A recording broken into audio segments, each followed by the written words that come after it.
풍성한 삶의 기초 이제 거의 끝나가는데 뒤로 갈수록 자꾸 이제 조금씩 정리하면서 곱씹어 봐야 된다 하는 생각이 들어서 빨리 진도를 못 빼겠네요. 이제 31번째입니다.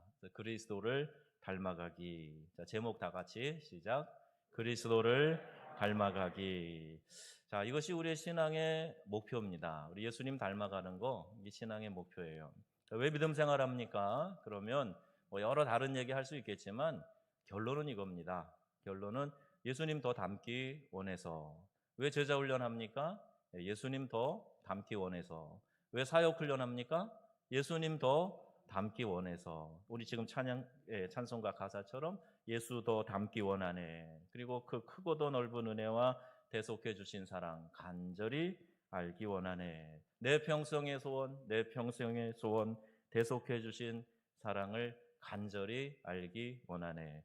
예수님 알고 예수님 닮아가는 거 이게 우리 신앙생활의 목표가 되는 겁니다. 여러분 예수님 많이 닮으셨습니까? 닮아 가셔야 되겠지요. 어떻게 우리 인생의 목적을 정해야 되느냐? 이거 참 중요한 거예요. 인생살이에 있어서 가장 중요한 것이 무엇일까? 중요한 것들이 많이 있죠. 누굴 만나는가, 무엇을 하며 사는가, 어디에 사는가, 이거 다 중요한 요소들입니다. 그런데 가장 중요한 그것은 우리의 인생의 의미, 인생의 목적, 이걸 잘 깨닫고 살아가는 거, 이게 인생의 가장 중요한 부분이에요. 이것이 한 사람의 인생을 좌우하기 때문에 그렇습니다. 삶의 목적이 분명하지 않으면 분명히 그 사람은요, 초점을 잃은 삶을 살 수밖에 없어요. 어떤 사람들은 좋은 직장, 또 폼나고 멋진 차, 쾌적한 주거 환경, 큰 텔레비전. 요새 텔레비전이 점점 커지더라고요. 근데 가격도 그렇게 많이 안 비싸대요. 자꾸 더 큰 거, 더 큰 거, 막 이렇게 커져가는 것 같아요. 영화, 문화생활, 레저생활, 또 인간관계, 뭐 친선 단체, 친목 단체 같은 거죠. 뭐 동호회, 산악회, 뭐 이런 모임들을 통해서 이게 인생이지 뭐 다른 거 있냐? 그러면서 삶의 재미를 그런 교제에서 찾는 분들도 있어요. 자녀를 통해서 못 이룬 내 삶을 대리만족하려고 하는 그런 인생의 의미, 이걸 찾는 분들도 있단 말입니다. 그리고 이런 목적을 이루기 위해서 기본적으로 필요하다고 믿는 것이 있어요. 이것도 좋고 저것도 좋고 다 좋은데 가장 기본적으로 필요한 게 뭐냐? 뭐라고 생각하세요? 뭐라고 생각하세요? 지금 입이 다 이렇게 움직이시는 것 같은데 소리는 안 나네요. 돈이죠, 돈. 놀러 가려도 뭘 살려고 그래도 그래도 돈이 필요하다. 그래서 가장 기본적으로 돈이 필요하다는 생각을 합니다. 그래서 많은 분들이 돈에 위축되기도 하고 또 돈 때문에 거만해지기도 하고 그러죠. 돈이란 적지 않은 사람에게 있어서 삶의 수단이 아니라 삶의 목표가 되어버린 그런 상황이라고 이야기할 수가 있어요. 정리해 보면요, 사람들은 돈이나 쾌락이나 또 어떤 삶의 재미나 성공, 또 가족, 가족에 막 집착하는 사람들도 있어요. 그리고 건강, 사회 정의 구현, 이런 것에서 인생의 의미를 찾으려고 합니다. 다 필요한 거예요. 다 좋은 겁니다. 그런데 삶의 목표는 아니에요. 이게 목표가 되어서는 안 된단 말입니다. 우리 인간이 인생의 목적을 찾는데 가장 존귀하고 또 믿을만하고 중요한 원천은 단연코 뭐다? 단연코 뭐다? 하나님이세요. 하나님. 하나님이다. 자, 한번 같이 읽어볼까요? 하나님 가로에다가 이렇게 넣어가지고 같이 읽겠습니다. 인간이 인생의 목적을 찾는데 가장 존귀하고 믿을만하고 중요한 원천은 단연코 하나님이다. 아멘이시래요? 아멘이세요? 우리가 믿는 하나님은 우주를 창조하셨죠. 인간의 역사를 주관하고 계시죠. 하나님은 우리 한 사람 한 사람 목적을 가지고 창조하셨어요. 누구보다도 우리 자신을 하나님이 잘 아십니다. 우리가 아무리 감추려고 해도 하나님은 우리 자신을 속속들이 잘 아세요. 그래서 이렇게 세상 모든 것의 근원이시고 우리를 지극히 사랑하시는 하나님에게 우리의 인생의 목적을 찾을 수 있다면, 우리의 인생의 삶의 목적을 그분께 걸 수 있다면 그것이 이제 최선의 삶이 되는 거예요. 최선의 삶이 되는 거예요. 그러니까 하나님을 영화롭게 하고 하나님을 찬양하고 우리의 삶의 목표가 하나님께 있다. 예, 오늘 찬양해 주신 그 곡이요. Bless thou the name, O my soul. 내 영으로 하나님의 이름을 송축하라. 그런 가사로 번안이 되어 있는데 제가 이게 번안되기 전부터 이 곡을 알아서 불렀어요. 한 30년, 31년쯤 전이네요. 한국 외항선교회에서 선원들, 외국 선원들 모아놓고 찬양할 때 이 곡을 영어로 불렀었거든요. 오늘 마침 그 찬양을 해주셔서 막 또 감동이 있었어요. 하나님의 거룩하신 이름을 송축해라. 요새는 이제 하나님을 송축할 뭐 1000가지 이유 이런 찬양 여러분 좋아하시잖아요. 하나님을 송축하고 그분이 내 삶의 목적이 되는 거, 이게 우리의 인생에 너무너무 중요한 의미라는 겁니다. 그래서 그것을 최선의 삶이라고 이야기를 해요.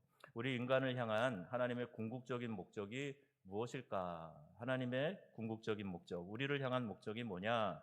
하나님이 주시는 이 놀랍고 풍성한 삶에서 우리의 인생의 의미를 찾아 누리는 것인데, 자, 우리가 이렇게 지금 쭉 풍성한 삶의 기초 31번째 말씀을 쭉 나누면서도 그 지향점이 있어요. 이게 바로 하나님의 목적과 연관이 되어져 있는 겁니다. 계속 첫 시간부터 지금까지 하나님이 이 땅을 향한, 교회를 향한, 또 우리 자신을 향한, 공동체를 향한 하나님의 뜻이 뭐냐? 이걸 점점 우리가 이해의 폭을 늘려가면서 그 목적에 분명하게 살아가자 하는 게 이 훈련 전체의 개요가 되는 겁니다. 먼저 마태복음 5장 48절 말씀 우리가 먼저 보겠습니다. 자, 함께 읽겠습니다. 그러므로 하늘에 계신 너희 아버지의 온전하심과 같이 너희도 온전하라. 아멘. 자, 여러분, 이 말씀이 가능하긴 합니까? 하나님이 온전하신 것처럼 너희가 온전하라. 어떤 훌륭한 사람을 좀 본받아라. 그래도 부담이 되잖아요.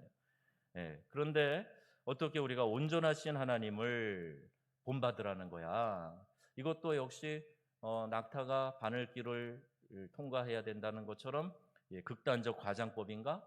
이렇게 생각이 드실지 모르겠어요. 근데 바울도 이런 말을 했습니다. 에베소서 5장 1절 말씀이에요.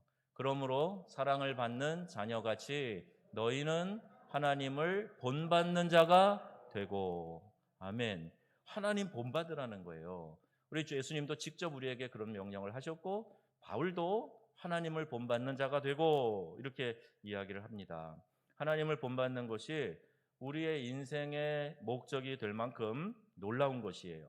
이 말씀을 한번 이렇게 해석을 해봅니다. 우리가 사랑을 받는 하나님의 자녀라면 그 자녀는 자녀된 신분과 또 그 위치에, 그 이름에 걸맞는 그런 삶을 살아가야 되는 거예요. 내가 잘못하면 우리 부모님이 그 부모의 이름에 먹칠을 하는 거죠. 욕되게 하는 거 아닙니까? 이 아이가 어느 집의 아이래. 이렇게 해가지고 그 아이가 참 바르고 예의 바르고 또 우리 이렇게 형택이 준택이처럼 수예배 와서 예배도 드리고 기도도 하고 선한 일을 하고 그러면 야, 어느 부모님인지 참 교육 잘 시켰다. 그렇게 되지 않겠습니까? 그러니까 우리가 하나님의 자녀다 하면 우리가 어떻게 행하느냐에 따라서 하나님의 이름에 영광을 돌려드릴 수도 있고 또 하나님의 이름을 영광을 가리울 수도 있다는 것을 알아야 돼요. 그래서 우리의 신분에 걸맞는 그런 말과 행동 해야 된다는 겁니다. 이것이 초대교회 성도들은 아주 뚜렷하게 알고 있었어요. 그래서 그들의 삶의 자세였고, 그런데 오늘 우리 믿는 성도들이 많이 잃어버린 그런 모습이기도 합니다. 우리가 하나님의 자녀인 것을 알고 그 이름에 걸맞는 삶을 살도록 정말 각고의 노력을 하면서 그 이름에 걸맞는 삶을 우리가 살아왔다면 오늘날 우리의 이 교회의 모습과 역할 또 교회의 영향력 이와 같은 것들이 지금과 같지는 않을 거라는 얘기예요. 골로새서 3장 10절 말씀 우리 함께 읽어보겠습니다. 새 사람을 입었으니 이는 형상을 따라 지식에까지 새롭게 하심을 입은 자니라. 아멘. 우리가 고린도후서에도 새로운 피조물이다 그랬죠. 새 형상을 입었다. 또 그래서 우리의 지식에까지 새롭게 하심을 입었다. 이렇게 말씀하고 있어요. 그러니까 예수 믿고 거듭난 그 순간부터 우리는 새 사람이 되었단 말입니다. 근데 새 사람이 되어서 순간 천사로 바뀌고 성자가 되고 하는 게 아니고 우리 예수님을 본받기 위해서 말씀 따라 살아가는 그 훈련이 우리 가운데 계속해서 되어져야 된다는 거예요. 성경이 우리에게 가르치는 바가 이렇게 분명한데 예수님이 과장하신 것이 아니고요. 성경은 하나님을 닮아가는 것이 우리의 인생의 목적이다. 이렇게 말씀하고 있어요. 자, 우리의 인생의 목적이 뭐다? 하나님을 닮아가는 거예요. 하나님 닮아가는 거예요. 왜 신앙생활 합니까? 하나님을 닮아가기 위해서 신앙생활 하는 거예요. 말씀 공부하고 제자 훈련하고 영성 훈련하고 하는 이유가 뭡니까? 하나님을 닮아가기 위해서예요. 그래서 우리가 계속 주님 닮아가고 또 그런 모습으로 이제 우리가 점진적 성화의 과정을 거치고 그리고 주님 앞에 섰을 때 마지막 하나님 앞에 서게 됐을 때 정말 닮은 사람들, 우리 주님 닮은 사람들이 되어야 된다는 거죠. 그 목표를 가지고 믿음 생활 하는 겁니다.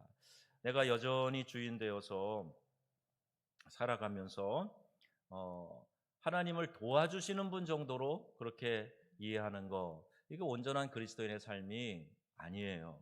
예수님을 믿어서 복받고 문제 해결하고 하는 것도 우리가 신앙생활하는 동기는 될 수 있습니다. 그런데 그게 목적이 되어서는 안 돼요. 혹시 우리가 그런 마음을 갖고 있다면 이게 목적이 아니란 말이에요. 아버지가 집에 들어올 때 아빠 하고 달려가는 아이가 그 아버지를 사랑하고 아버지의 품을 그리워하고 아버지 낯을 보는 게 기뻐서 아버지에게 달려가야지. 아버지가 손에 뭐 들고 오는가? 무슨 뭘 사들고 오시는가? 거기에만 관심이 있어가지고 그 봉투만 쳐다보고 있으면 아버지와 인격적인 관계에 문제가 있는 거 아닙니까? 마찬가지예요. 우리 신앙생활 할 때도 우리 하나님을 사랑하는 마음으로 그분이 나의 주인이 되시고 내가 살아가는 목적과 이유도 하나님이시고 그렇게 믿음 생활하는 가운데 하나님이 우리에게 필요한 복을 알아서 우리에게 베풀어 주실 줄로 믿습니다. 근데 이게 복이 목적이 돼서 믿음 생활하면요, 내가 원하는 때 원하는 것 이루어지지 않으면 삐쳐버려요. 그리고 하나님하고 거리두기 해버려요. 그리고 안 믿을래 그래 버려요. 어떤 사람은 나 교회 끊었어 그러더라고요. 이게 무슨 신문 구독이에요? 끊었어. 이게 잘못된 믿음 잘 못 배워서 그러는 거예요. 여러분, 우리는 주님을 닮아가는 것, 이게 신앙생활의 이유예요. 목표입니다. 우리는 그리스도로 인해서 예수님의 대속의 죽음을 통해서 우리의 근원적인 죄 용서함을 받았어요. 그 어떤 것으로도 씻을 수 없는 죄를 예수님께서 그의 보혈로 씻어 주셨단 말입니다. 그리고 하나님의 자녀의 반열에 앉게 해주셨어요. 이건 정말 대단한 명예고 영광이에요. 어떻게 우리가 천사들과 겨루어도 우리 자신이 부끄러울 텐데 하나님의 아들 그 반열에 거기에 앉혀주셨다는 말입니까? 여러분, 세상의 권력자들, 부자들, 유명한 사람 옆에 앉아보신 적 있으세요? 예, 저는 그래도 또 좀 어디 좀 이름난 데 좀 살다 보니까 한국에서 이렇게 유명한 분들이 거쳐가시면서 가까이에서 만나고 식탁에서 같이 교제하고 할 기회가 있었어요. 그런데 역시 많이 노력해서 성공한 사람들 뭐가 달라도 다르더라고요. 그런 면들이 있어요. 많이 도전이 되기도 하고 배울 구석, 배우고 싶고 본받고 싶은 그런 부분들도 있어요. 그런데 잠깐 그렇게 식탁에 앉아서 교제하는 거 그 정도가 아니에요. 존경할 사람과 함께 앉아봐도 뭔가 이렇게 옷깃이 여며지고 나도 이렇게 살아야 되겠다 도전도 되고 그러는데 그 정도가 아니고요. 그분과 함께 영원히 그 옆에서 그 보좌에서 우리 주님과 왕 노릇하고 다스리시는 그곳에서 우리 주님과 함께 있게 된다. 그 옆에 두신다. 이것보다 더 영광스러운 일이 어디에 있겠습니까? 하나님은 이렇게 우리의 신분만 바꿔주신 것이 아니라 그분이 우리에게 주신 그 신분에 걸맞은 자질로 이렇게 변화되어 가도록 성장해 가도록 우리 하나님이 원하고 계시다는 거예요. 이 변화의 과정, 이게 우리의 인생의 과정이 되는 겁니다. 우리 인생을 향한 하나님의 계획은요, 먼저 하나님을 떠난 자들이 이제 복음을 듣고 하나님의 품으로 돌아오는 것, 하나님이 부르시는 것에 응답해서 하나님께 나아가는 것, 이것이 이제 첫 번째이고요. 그 다음에 신분을 바꿔서 그 신분에 걸맞은 자질을 갖도록 계속해서 하나님이 우리를 인도하시고 변화시켜 가신다는 거예요. 그러니까 내가 성령에 늘 순종하고 이끌림 받는 사람은 자꾸 우리의 품성이, 또 우리의 말과 태도가, 또 우리의 삶의 가치관이, 또 세계관이 점점 변화되어져 가야 되는 거예요. 내가 작년하고 올해가 달라요. 10년 전하고 지금하고는 확연한 차이가 있어야 된단 말이에요. 여러분, 이런 믿음의 성장, 그래서 주님을 더 많이 닮아가는 것이 여러분의 인생의 목표가 될 수 있기를 주님의 이름으로 축원합니다. 올 초하고 지금하고도 벌써 3달이 지났잖아요. 3달만큼 더 성숙해지고 성장이 일어나고 우리 주님을 그만큼 더 닮은 사람이 돼야 된다. 그래서 나중에 주님 다시 오실 때 너무너무 비슷한 우리 주님과 닮은 사람으로 그 앞에 서야 된다는 거예요. 인생의 목적을 묻는 질문 앞에서 내가 교사가 되어서 아이들을 잘 가르치겠습니다. 의사가 되어서 병든 사람들을 고쳐주겠습니다. 돈 많이 벌어서 좋은 일 하겠습니다. 교회에 중요한 직분을 받아서 잘 섬기겠습니다. 자, 이런 얘기들을 하시는 분들이 있어요. 너 인생의 비전이 뭐냐? 그러면 나 뭐가 될래요? 뭐가 되어가지고 이렇게 할래요? 이런 얘기들을 주로 많이 하게 됩니다. 자, 그런데 무엇을 하는 것, 영어의 doing이라고 그러죠. 무엇을 하는 것, 그것이 목적으로 삼는 경우가 참 많이 있는데, 근데 기독교는 행하는 일 말입니다. doing보다도 우리의 존재, 우리가 어떤 존재냐, being이라고 해요. 영어에 B-E-I-N-G. 우리가 어떤 존재냐, 여기에도 관심이 있는 거예요.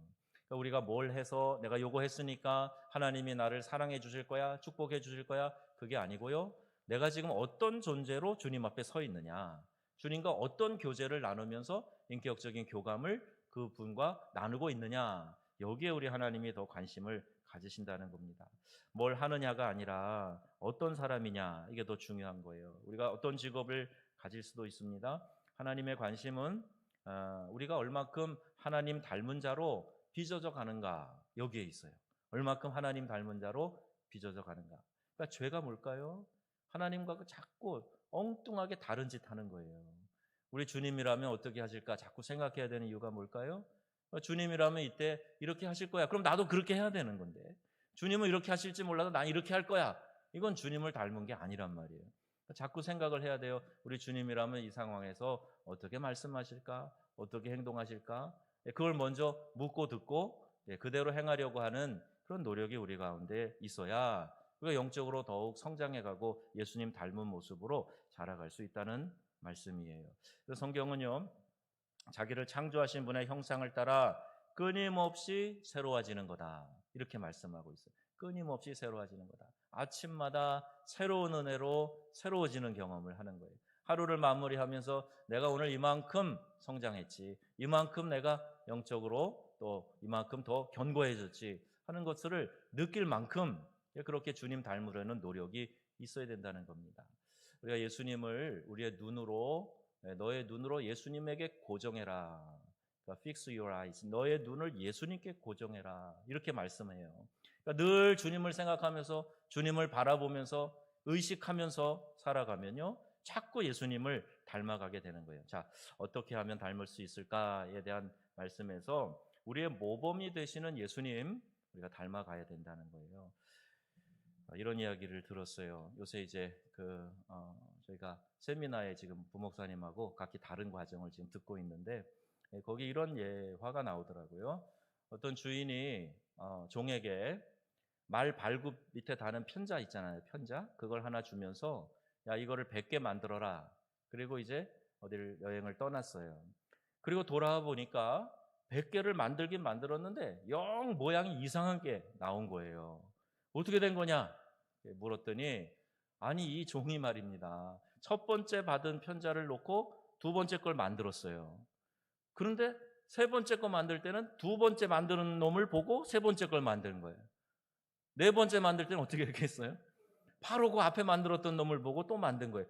그렇게 100개를 하니까 나중에 뭐 영 엉뚱한 게 나온 겁니다.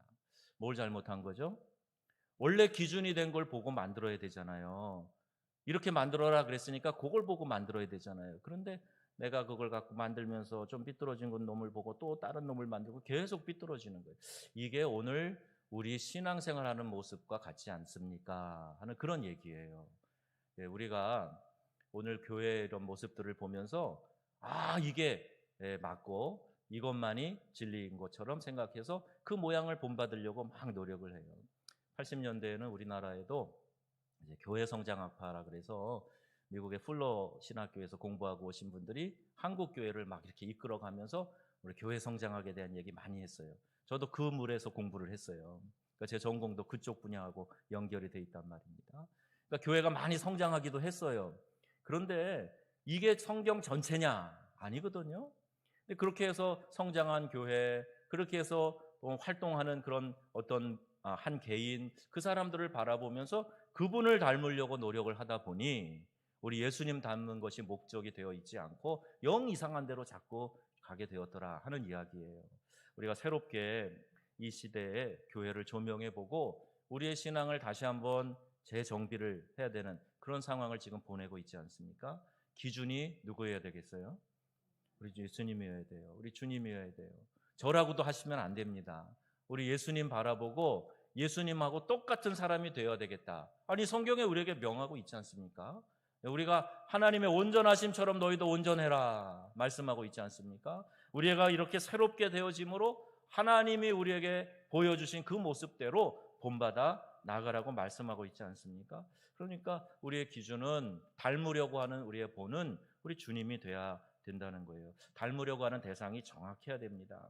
예수님을 바라봐야 예수님을 닮는 법인데 자꾸 다른 것들을 바라봐요. 이웃 교회를 바라봅니다. 저긴 저렇게 했대. 우리도 이렇게 해야 되는 거 아니야? 이 시대를 바라보면서 이 시대는 지금 이렇게 얘기해. 우리도 이래야 되는 거 아니야? 아니 기준이 시대입니까? 기준이 이웃 교회입니까? 기준이 어떤 목회자입니까? 아니란 말이에요. 예수님을 바라보면서 예수님은 어떻게 하셨는가? 이게 기준이 돼야 된다는 말이에요. 그래야 좋은 신앙이 되는 것이고 그래야 우리가 하나님 앞에 인정받는 그리스도를 많이 닮은 사람이 되게 되는 거죠. 바라보면 닮게 됩니다. 바라보는 대상을 우리가 비슷하게 닮아가게 돼요. 성격도 좀 비슷해지는 것 같고 취향, 기호 이런 것들요. 모습도 자꾸 바라보면 닮아가는 것 같아요. 요새 태어나는 아이들 정말 다 이쁘더라고요. 옛날 같으면 막 다 TV에 나가야 될 만큼 예쁜 아이들이. 예. 우리 지금 할아버지가 된 우리 장 집사님 사진을 그냥 막 계속 보내주고 계셔. 너무너무 아기가 이뻐요. 예, 그런데 아이들이 뭐 장 집사님은 특별히 그 아이가 이쁘겠지만 제가 볼 때는 요새 우리 교회에 있는 아이들이 다 이뻐요. 왜 이렇게 예쁠까? 그렇게 보니까 자꾸 예쁜 것들을 보고 예쁜 걸 보면서 그 우리 눈이 아이를 복중에 갖고 있을 때부터 아름다운 것 보고 예쁜 사람들 보고 그러면서 점점 예뻐지는 거 아닐까? 이런 한번 생각도 해봐요. 자꾸 바라보면 바라봄의 대상을 닮아가게 되는데 부부가 그런다잖아요. 식성도 비슷해져요. 저희 부부는 식성도 비슷한 것 같아요. 뭐 먹고 싶어? 우리말로 뭐 땡겨? 그러면 그게 같이 먹고 싶어요. 그런 일 없으신가 봅니다. 그래서 저는 그래요. 그러니까 성격이나 기호, 취향 이런 것들이 바라봄의 대상에 따라서 자꾸 비슷해지는 것 같아요. 자, 히브리서에는 이런 말씀하죠. 2절 말씀, 12장 2절 시작. 믿음의 주요 또 온전케 하시는 이인 예수를 바라보자. 그는 그 앞에 있는 기쁨을 위하여 십자가를 참으사 부끄러움을 개의치 아니하시더니 하나님 보좌 우편에 앉으셨느니라. 아멘. 누구를 바라보자는 거예요? 예수님. 우리의 믿음의 대상, 믿음의 주요 또 바라보면 바라볼수록 우리를 온전케 해주시는 그 예수님을 바라보자 이렇게 말씀하는 겁니다. 예수님도 우리 인생과 똑같이 태어나서 성장하셨어요. 똑같이 어린 시절을 보내셨어요. 예수님 탄생에 대한 기사가 사복음서에 이제 기록이 되어 있는데 그런데 그 유소년기에 대한 기록은 거의 없잖아요. 12살쯤 될 때 성전에 올라가셨다 그 얘기밖에 없고 외경이나 위경에는 예수님 어린 시절에 대한 얘기들이 좀 많이 만들어져 있어요. 그런데 우리가 상상해 볼 수는 있습니다. 예수님이 어린 시절을 어떻게 보내셨을까? 여러분 제 얘기를 한번 들어보시고 이게 타당한가 한번 생각해 보세요. 마리아야, 내 기저귀 갈아라. 예수님 그러셨을까요? 한번 생각해 보세요. 이게 타당키나 합니까? 아기가 예, 물론 하나님의 아들이란 자의식이 그 어린 나이에 있으셨는지 모르겠어요. 없었다고 생각이 돼요. 저는 그 어린 나이니까. 그런데 자기 엄마에게 나는 하나님의 아들 메시아로 이 땅에 왔으니까 어렸을 때부터 그렇게 시중 들어라 안 하셨을 거예요. 그냥 다른 애기들처럼 똑같이 어떻게 하셨을까? 우셨겠죠.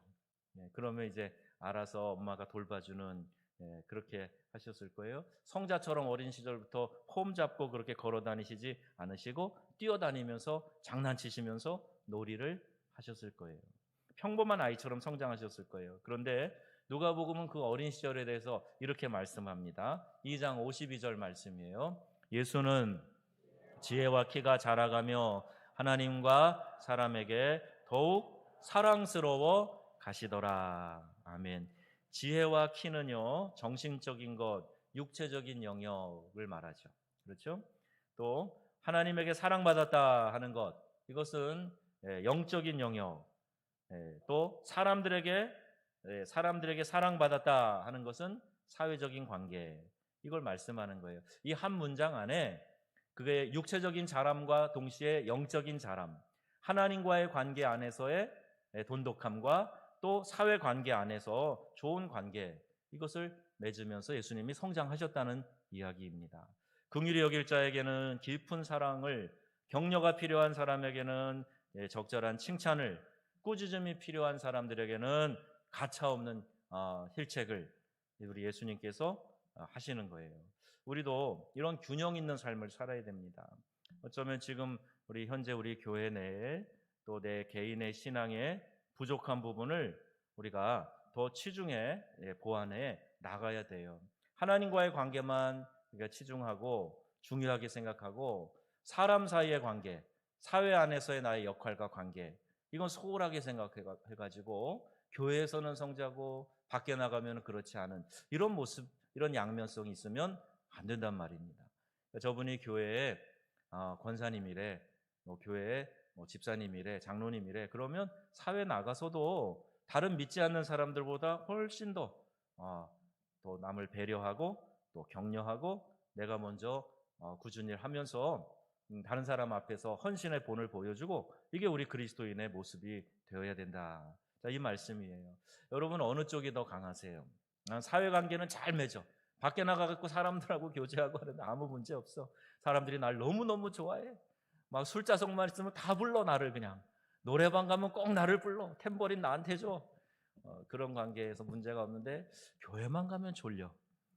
교회만 가면 자꾸 저 길로 올라가고 싶고 저 끝으로 가고 싶고 교회 가기도 싫고. 그러면 뭐가 문제가 있는 거예요? 하나님과의 관계, 영적인 부분에 문제가 있는 거예요. 나는 교회 오면은 참 좋고 열심히 하고 교회에서는 마음도 편하고 헌신도 하고 그러는데 밖에 나가면은 이상하게 적응이 안 돼요. 사람들이 나를 자꾸 외면하게 되고 또 나보고 인색하다 그러고 이기적이라 그러고 너만 생각한다 그러고, 그리고 넌 왜 이렇게 우리와 소통이 안 되냐 그러고, 그러면 내가 사회적인 관계가 약한 거잖아요. 예수님은 그 지혜와 키가 자라가면서 하나님과 사람들에게 더욱 사랑스러워 가시더라. 그런 이 말씀을 우리가 잘 기억해야 됩니다. 그리스도를 닮는 것은 교회 안에서만이 아니에요. 우리의 삶의 현장에서 예수님 닮아가야 돼요. 예수님이라면 어떻게 하셨을까 묻고 예수님에게 우리의 시선을 주목하고 예수님이 지금 나와 함께 나와 동행하고 계시는 것을 인식하면서 주님 앞에서 행하는 것처럼 사람들에게 행하라는 말이에요. 사람들에게 하듯이 하지 말고 죽게 하듯 하라, 이렇게 말씀하고 있지 않습니까? 이런 균형 있는 삶을 살아가는 우리 명성의 멋있는 성도님들 다 되시기를 주님의 이름으로 축복합니다. 자, 예수님도 이런 성장 과정을 거치셨다는 게 저는 참 마음에 위로가 됐어요. 예수님도 어린 시절부터 이렇게 자라가셨다는 거, 키도 자라고 지혜도 자라고 그런 자라가셨다는 이 말씀이 얼마나 위로가 되는지 몰라요. 아직 우리가 수준이 좀 이렇게 덜 자란 수준일 수도 있어요. 멋진 건물을 지으려고 짓는다고 할지라도 아직 공사 중인 경우가 있잖아요. 그럼 막 어수선하고 정신없고 위험하고 그래요. 근데 그것이 다 완성돼서 멋있는 건물이 세워지면 깨끗하고 편리하고 아름답고 좋잖아요. 그러니까 우리가 여전히 공사 중일 수 있어요. 우리가 신부는 분명히 하나님의 자녀 되었지만 아직 내가 자라고 있는 성장기에 있는 사람일 수가 있어요. 근데 중요한 것은 목표가 분명해서 우리 주님에 이르기까지, 그리스도의 믿음의 장성한 분량에 이르기까지 내가 자라야 되겠다. 내가 성장하는 목표는, 살아가는 목표는 예수님처럼 되는 거예요. 예수님 닮아가는 거다. 자, 여기에 우리의 분명한 의식과 목표가 있어야 된다는 말입니다. 오늘 이렇게 많은 그리스도인들이 왜 그렇게 성장하지 못하는 것일까? 우리도 이런 성장의 과정이 필요한데 좀 더 빠른 성장, 큰 키로 성장의 차이는 있을 수는 있지만 내가 갑자기 훅 성인으로 되는 거 아니잖아요. 이게 과정이 필요한 거예요. 왜 오늘날 많은 그리스도인들이 시간이 지나도 주님을 닮아가는 성장이 없을까? 첫 번째, 목적이 분명하지 않기 때문이다. 하나님을 본받는 자가 된다. 예수님의 온전하신 모습까지 이른다. 이 목적이 분명하지 않으니까 바라봄의 대상이 없는 거예요. 누구처럼 성장해야 되겠다라고 하는 그 목표가 없는 거예요. 그래서 성장하지 못한다는 겁니다. 자, 여러분 이제 분명히 아셨죠? 누구처럼, 누굴 목표로 성장해야 돼요? 우리 예수님을 목표로 그분 닮기 위해서 자라가야 된다는 거예요. 또 왜 잘 못 자라는가? 두 번째, 어느 영역에서 성장해야 될지 잘 모른다. 그냥 교회만 열심히 가면 된다고 생각해요. 그저 마음씨 착한 사람이 예수님 닮은 사람이라고 생각합니다. 그게 아니라는 거예요. 오늘 에베소서 4장 13절 말씀하고 있는데요. 자, 거기 다시 한번 읽겠습니다. 우리가 다 하나님의 아들을 믿는 것과 아는 일에 하나가 되어 온전한 사람을 이루어 그리스도의 장성한 분량이 충만한 데까지 이르리니. 아멘. 그러니까 하나님을 아는 거, 알기만 해도 안 돼. 하나님을 믿는 거, 그리고 이것으로 하나 되는 거, 여기에 힘써야 된단 말이에요. 그래서 온전한 사람으로 이루어져 갈 때 우리가 그리스도의 믿음의 장성한 분량으로 그 충만한 데까지 이르게 될 줄로 믿습니다. 자, 이제 목표도 정해졌어요. 우리의 믿음이 그렇게 성장해야 됩니다. 또 하나, 잘 성장하지 못하는 이유 가운데 하나가 이 점진적 성장을 이루어가려는 노력이 없어요. 순간의 감정에만 너무 의존을 합니다. 여러분, 찬양도요, 잘해야 돼요. 찬양이 하나님께 영광 돌리는 것이고 내 믿음을 고백하는 것으로서 만족하고 거기서 끝나야 돼요. 근데 찬양이나 그런 모든 예배의 요소가 감정을 자극하는 것에 머물러서 내 기분을 위해서 하고 있는 거라면 그게 나에게 내적인 열매를 맺게 못합니다. 그러니까 여러분, 우리가 이걸 주의해야 돼요. 드러나는 사역일수록, 보여지는 사역일수록 이 부분에서 우리가 속으면 안 돼요. 내가 지금 계속 성장하고 있는가? 이 일을 하면서 내가 지금 성장해 가고 있는가? 이걸 바로 체크하셔야 됩니다. 그런데 사역이라고 하고 무슨 어떤 일이라고 앞에 서서 앞장서 진행을 하고 또 봉사도 열심히 하고 그러는데 나는 내적으로 아무 열매도 맺지 못하고 오히려 더 퍽퍽해지고 또 은혜를 못 받고 그러면요, 일단은 하는 일을 중단하고라도 내가 내적으로 충만하게 채우는 일을 해야 돼요. 내가 예수님을 더 닮아가려고 하는 점진적 성장이 반드시 있어야지 순간의 감정에만 의지해가지고는 그 순간이 지나가 버리고 나면 말짱 헛거가 되는 거예요. 자, 내 인생의 목적이 예수님 닮아가는 것이다. 여러분 분명히 확신하시기를 바랍니다. 예수님처럼 성장하고 성숙하는 것이 우리의 인생의 목적임을 분명하게 깨달으시기를 바랍니다. 자, 새벽기도 나오시는 분은 매일 들으실 거예요. 그 말씀 그날 말씀드리고, 자, 우리가 오늘 우리의 믿음의 성장, 믿음의 성숙을 위해서 기도합시다. 기억나세요? 네, 새벽에 늘 기도하잖아요. 그러니까 매일 기도하고 있어요. 그러니까 우리가 예수님처럼 성장하고 성숙해 가는 거 인생의 목적이기 때문에 교사라면 예수님 같은 교사가 되어야 됩니다. 정치하는 분이면 예수님 같은 정치가가, 직장인이라면 예수님 닮은 직장인이, 목사, 선교사가 되어서 저절로 예수님 닮는 것이 아니에요. 어떤 타이틀이 주어졌다고 그 사람이 그만큼 예수님 닮아갔다? 그거 아닙니다. 닮아가는 과정이 필요해요. 또 목사로 사는 것이 삶의 목적이 아니라 예수님을 닮아가는 것이 삶의 목적이다 하는 거, 목회자인 저 자신도 제가 분명하게 인식하고 그 목표를 가지고 주님 닮아가는 그런 도상에 있는 거예요. 제자 훈련의 궁극적인 목적도 우리가 받은 구원을 우리의 삶과 인격에 드러내게 하는 거예요. 예수님을 닮아가는 저와 여러분 다 되기를 바랍니다. 우리의 삶의 목적은 누구 닮는 거예요? 예수님 닮는 거예요. 우리 하나님의 온전하심처럼 너희가 온전하라 하는 이 말씀은 극단적 과장법이 아니고 우리가 그렇게 되기를 원하셔서 하나님의 의지를 가지고 우리를 그렇게 만들어가고 계시다 그 말씀이에요. 그러니까 거기에 순종해서 우리 주님 더 닮아가고 우리 하나님의 뜻에 더 합한 삶을 살아가는 저와 여러분 우리 명성의 공동체 되기를 주 예수님의 이름으로 축원합니다. 아멘.